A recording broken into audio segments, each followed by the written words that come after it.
Buenos días. Damos inicio a la clase del día de hoy.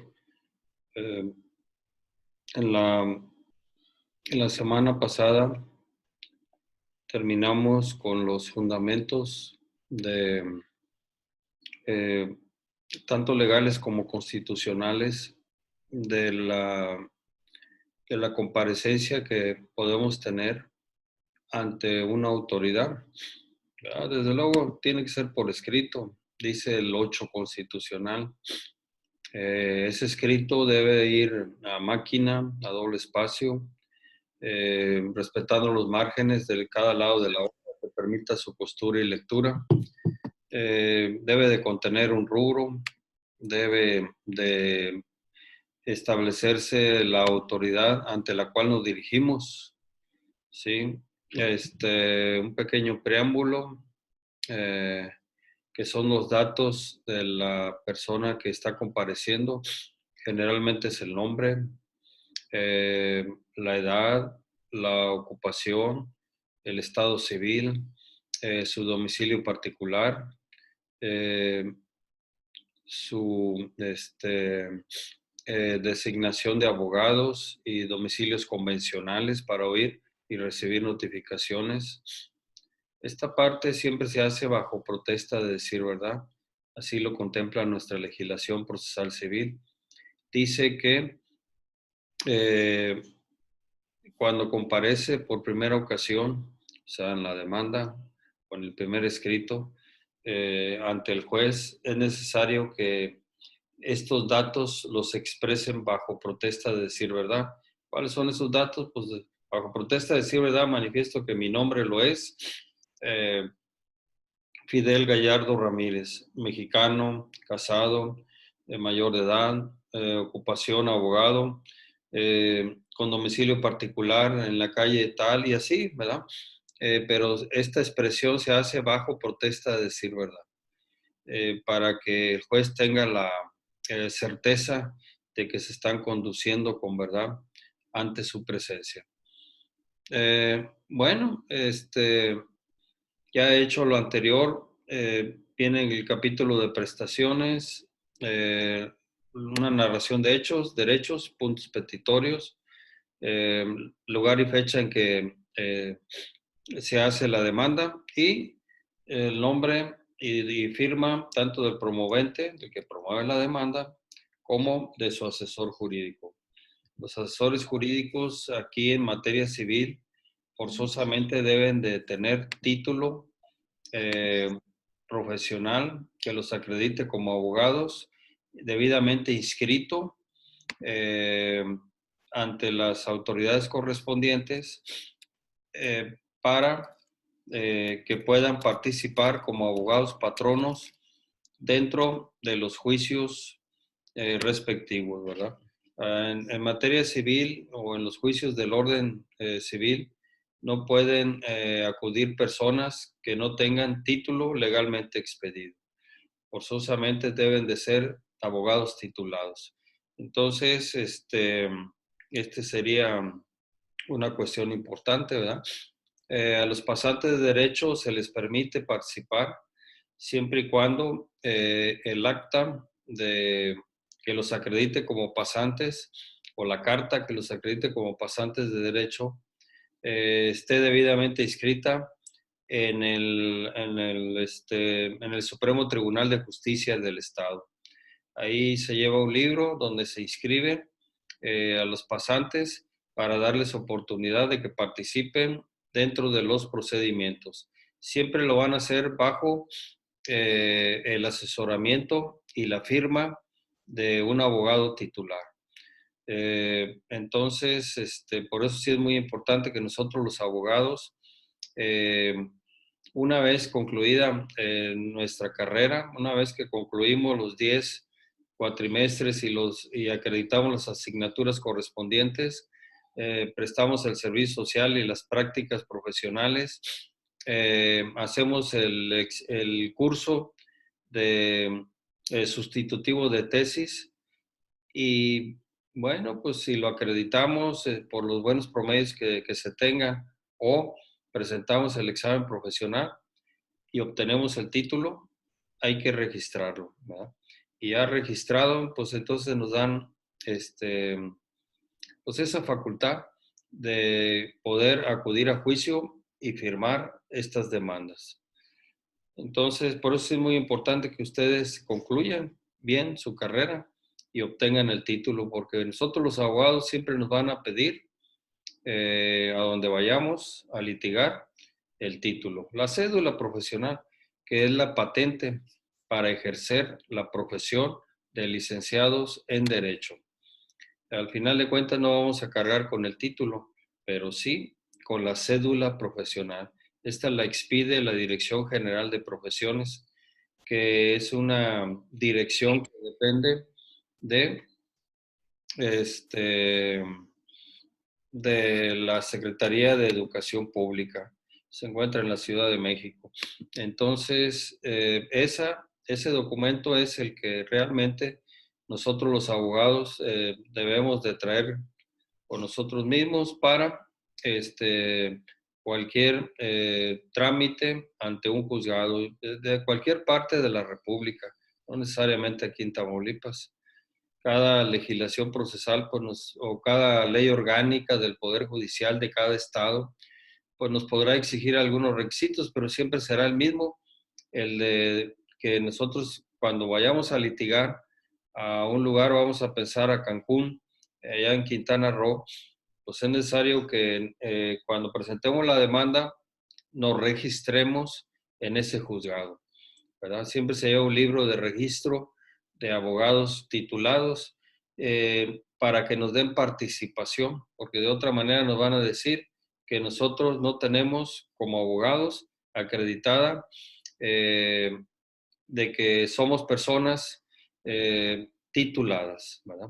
Que tenemos el título legalmente expedido y la cédula profesional correspondiente. Entonces, se los comento esto porque sí es muy importante, al menos para la gente que se va a dedicar a ejercer la profesión de abogado. A donde vayamos, a las agencias del Ministerio Público, cuando participemos en un proceso penal, en un proceso civil, en cualquier tipo de proceso, prácticamente ya nos exigen la cédula profesional. Bueno, entonces volviendo al tema, también aparte, pues el 8 de la Constitución, que es el fundamento constitucional para comparecer por escrito ante una autoridad, nos dice que debemos de hacerlo precisamente por escrito, de manera pacífica y respetuosa. ¿Esto qué significa? Que debemos eh,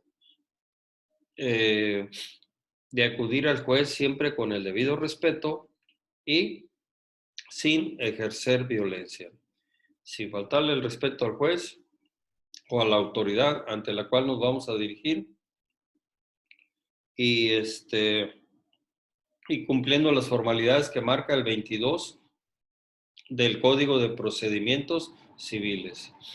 Entonces, pues vamos a tener la oportunidad de litigar en ese tribunal. Otro fundamento constitucional, bueno, de ese mismo, el 8 constitucional nos dice que a toda petición que hagamos por escrito ante la autoridad, ante el funcionario o empleado público correspondiente, ellos lo tienen que acordar, o sea, tienen que resolver ese escrito, esa petición que le hacemos, ¿verdad? Si es procedente, si no es procedente, pero la contestación que nos den siempre debe ser, bueno, puede ser positiva o negativa, primeramente. No necesariamente siempre va a tener que ser positiva. La obligación que tiene el funcionario o empleado público es únicamente de responder a la brevedad posible a esa petición. Responder, nada más. ¿Cómo lo va a hacer? Puede ser la contestación puede ser positiva o negativa. Positiva porque está de acuerdo con lo que le estamos pidiendo y está accediendo a esa petición, pero puede ser negativa. Puede decir no ha lugar a acordar favorable su petición en virtud de estas o otras circunstancias. Pero al final de cuentas tiene que motivar su resolución, tiene que motivar su respuesta que nos vaya a dar. ¿Y qué es la motivación? El artículo 16 de la Carta Magna, o sea, de la Constitución Federal, dice que todo mandamiento escrito, o sea, todo resolución, toda sentencia, todo acuerdo, todo mandamiento escrito girado por la autoridad competente debe estar fundado y motivado en derecho. La fundamentación, pues, son los artículos de la ley en los que se apoya para decirnos si está bien o está mal lo que estamos pidiendo.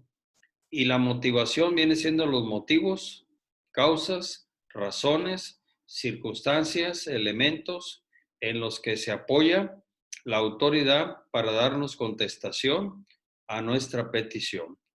Siempre debe estar fundado y motivado, debidamente motivado y fundamentado en derecho. Cualquier resolución, cualquier acuerdo que la autoridad dicte respecto a las peticiones que le hagamos por escrito. Acuérdense que toda petición debe ser por escrito, no verbal. Cuando ustedes ven, sobre todo en televisión, que llega un grupo de gentes, ¿verdad? Un contingente de gentes ejerciendo inclusive violencia en muchos casos, ¿verdad? Haciendo pintas en la calle, destruyendo lo que encuentran a su paso, dañando los comercios de la iniciativa privada, etcétera, o monumentos públicos o edificios públicos. Y eso no está bien, ¿verdad? Legalmente no está permitido, porque mucha gente dice, no, es que ando ejerciendo mi derecho de petición, ando ejerciendo mi libertad de expresión. Pues sí, nada más que tiene límites el ejercicio de estos derechos. ¿Y cuáles son los límites? Bueno, si es una petición debe ser por escrito, no verbal, ¿verdad? Esta gente va y exige que el funcionario salga y aparte de que lo agreden, lo insultan, hacen de él lo que quieren, ¿verdad? Lo humillan prácticamente. Y si no sale, empiezan a dañar el edificio, en fin, pero las peticiones deben de ser por escrito, sin ejercer violencia. Acuérdense que debe ser de manera pacífica y respetuosa. Nos caiga bien o no el funcionario, sea muy urgente la petición que le queremos hacer, debe ser por escrito. Y por escrito la autoridad nos debe de contestar. Insisto, cuando nos contesta por escrito la autoridad, sus escritos deben de estar fundamentados y motivados en derecho. Ese sería un punto. El otro sería el derecho de acceso a la justicia, comprendido en el artículo 17 de la ley fundamental. O sea, nuestra Constitución en su artículo 17 dice que queda prohibido hacerse justicia por sí mismo. ¿Esto qué significa? Que nos prohíben hacernos justicia por nuestra propia mano. Dice que para ello estarán expeditos los tribunales para administrar justicia en los plazos y términos que establezcan nuestras leyes, ¿sí? O sea, esto nos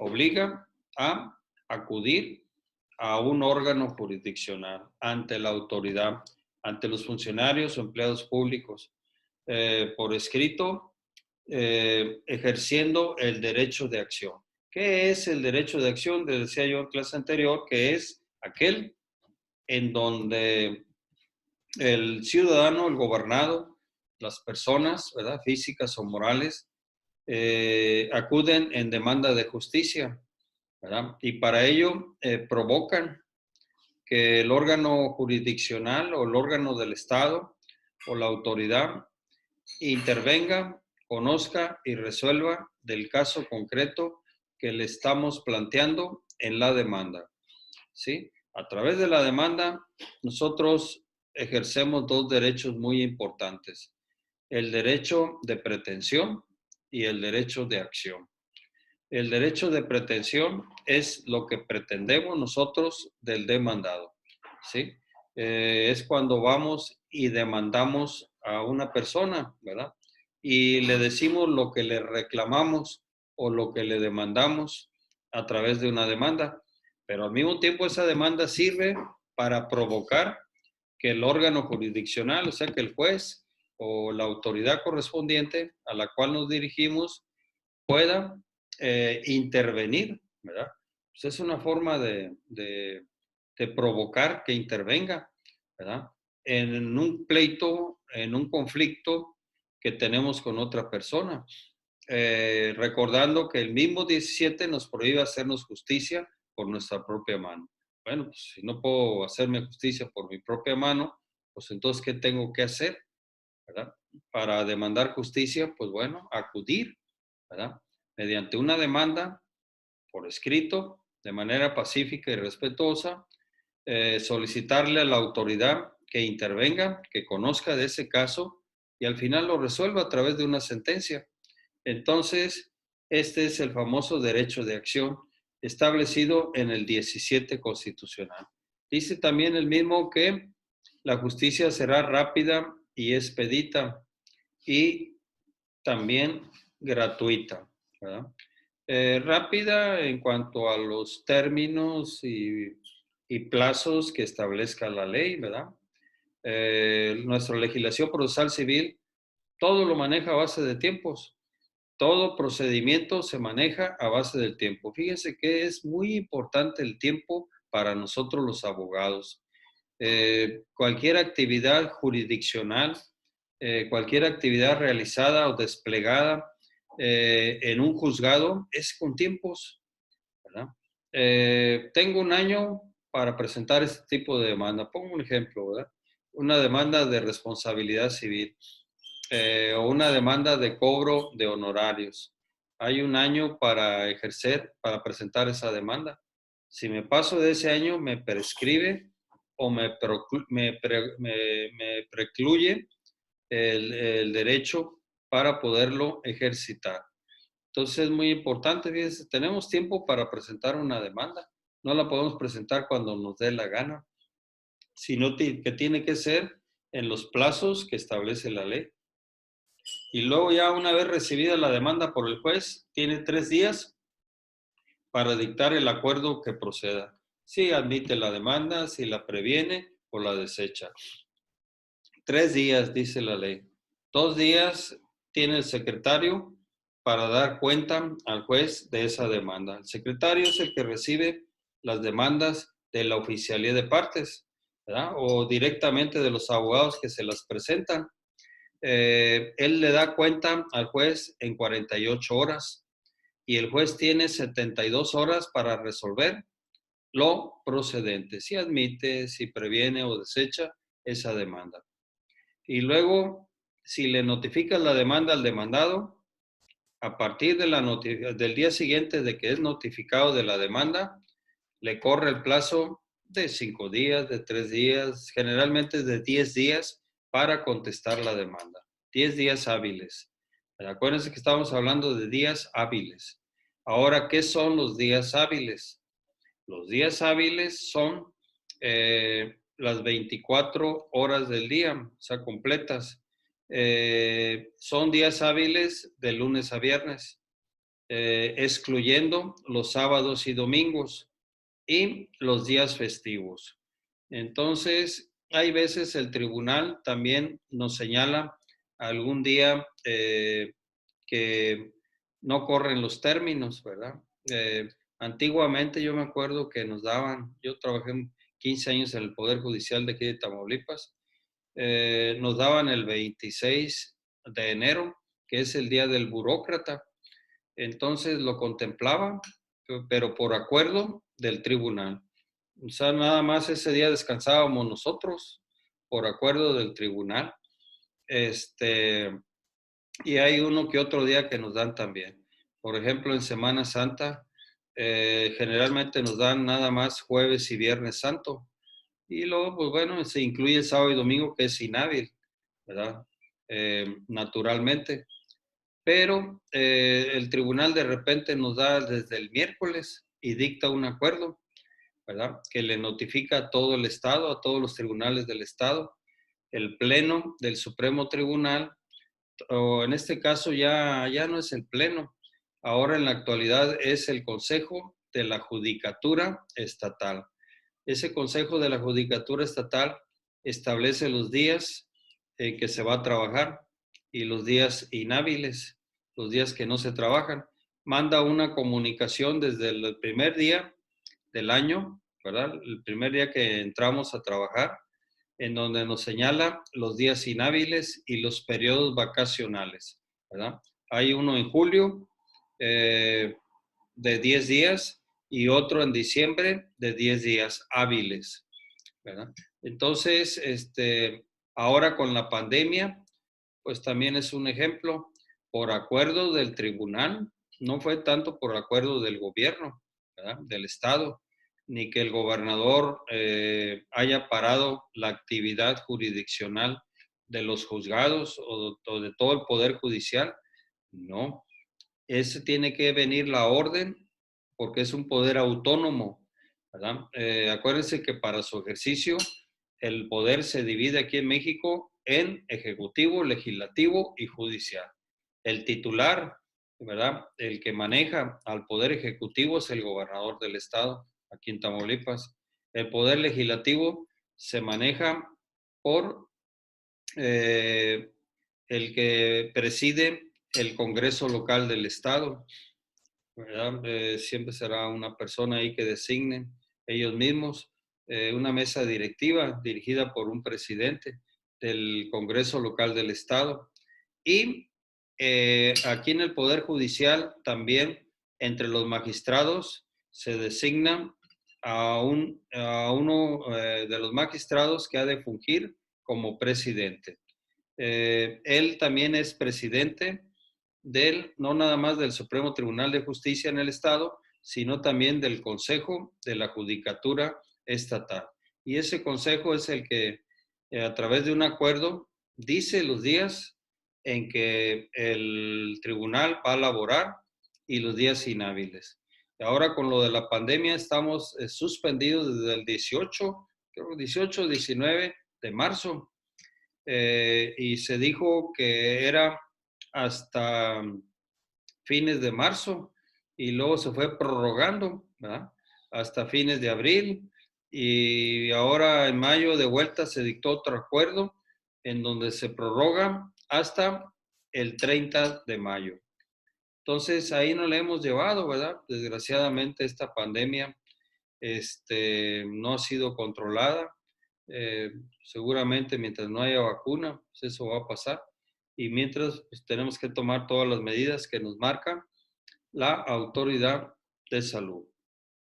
Entonces, así es como funcionan los días hábiles y los días inhábiles. Y en los días hábiles es donde tenemos que comparecer a presentar nuestros escritos, pero también es la actividad que tiene el juzgado y corren los términos.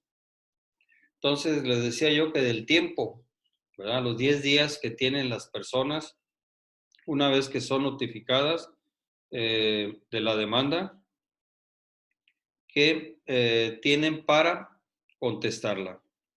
Pero también se abre un periodo de pruebas y es tiempo. Ese periodo de pruebas es en los juicios ordinarios hasta de 40 días y en los juicios sumarios hasta de 20 días. El periodo probatorio, que se divide en dos partes. Los primeros 20 días en los juicios ordinarios son para ofrecer pruebas en uno o varios escritos. Ese es el lapso, ¿verdad?, que nos da la ley y que nos establece el juez en el procedimiento. Para ofrecer pruebas en un juicio ordinario son hasta 20 días y 20 días para deshogar esas pruebas. Entonces, todo esto se levanta una razón por parte del secretario de acuerdos del juzgado, en donde hace constar el cómputo de pruebas, ¿verdad? Cuándo inicia y cuándo concluye el ofrecimiento de pruebas. Cuándo inicia y cuándo concluye el desahogo o la práctica de cada una de las pruebas admitidas. Y les decía que el tiempo es muy importante para nosotros los abogados porque nos lo marca el procedimiento y dice que una vez concluido el periodo probatorio, pasamos al periodo de alegatos, que será de 6 días en los ordinarios y de 3 días en los sumarios. Posteriormente, concluido el periodo de alegatos de 6 días en los ordinarios, pasamos al periodo de sentencia. Se cita el expediente a sentencia y el juez tendrá 15 días hábiles para dictar la sentencia que proceda conforme a derecho. Y lo mismo le pasará en un sumario civil, que tendrá 10 días para resolver lo conducente mediante la sentencia o resolución respectiva. Y así nos vamos, ¿verdad? Cada procedimiento, si son interdictos, pues serán 3 días para resolver. Si son, pues dependiendo si es un juicio hipotecario, un juicio oral, etcétera, etcétera, etcétera. Cada procedimiento, la ley nos marca los términos, los tiempos. Por eso decía yo desde un inicio que los tiempos para nosotros, los abogados, es muy importante. Por eso hay que cargar una agenda, no apelar mucho a nuestra memoria, que frecuentemente nos falla, y sobre todo a nosotros los viejos, o a la gente que es muy distraída o que tiene muchos problemas. Entonces es muy importante mejor apuntar, llevar una agendita, ¿verdad? Llevar un orden y decir en este expediente se abrió el periodo a pruebas el día 11 de mayo y tengo hasta el 30 de mayo para ofrecer las pruebas. Un ejemplo, ¿verdad? Entonces todo se va apuntando. Tengo 9 días para interponer el recurso de apelación a partir del día de hoy. Me corren 9 días hábiles. Acuérdense que son hábiles. Aquí no cuentan los sábados, ni domingos, ni los días festivos, o los días que ordena el tribunal que no se va a trabajar. Ahorita, por ejemplo, con la pandemia no está corriendo ningún término. A partir del 18 de marzo que se suspendió, si ese día te notificaron una sentencia, pues los 9 días que tienes para interponer el recurso de apelación no te está corriendo.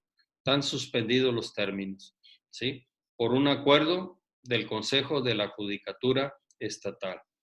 Entonces, así es como se maneja el tiempo en un procedimiento. Vean qué tan importante es para nosotros los abogados. ¿Por qué? Porque si se nos pasa el tiempo, el término que nos da la ley, por ejemplo, de 10 días para contestar la demanda, este término es fatal. ¿Esto qué significa?